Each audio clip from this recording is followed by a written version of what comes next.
বছর আগে থেকে তোমাদের জন্য কত আওয়াজ করেছিলাম, তোমরা ভুলে গেছো। আজ বুঝতে পারলাম আমার আওয়াজ আর্জেন্টাইন সমর্থকদের কাজে এসেছে, কাজে আসেনি রে ভাবনা। কলিজা ফেটে যায় তোমাদের দুঃখে।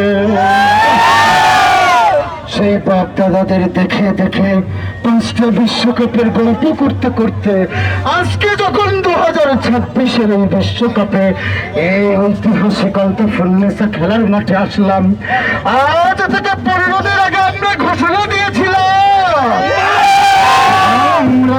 দিয়েছিলাম ব্রাজিল আর আর্জেন্টিনার সমর্থকরা একসাথে কাঁধে কাঁধ মিলিয়ে আমরা এক শুভেচ্ছা মিছিল করবো।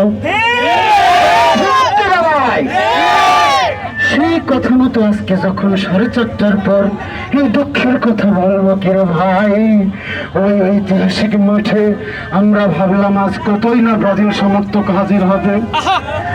আরে ভেবেছিলাম শিয়ানে লড়াই হবে, কিন্তু দেখলাম 10, 20, 30 করতে করতে 90 হয়ে গেল।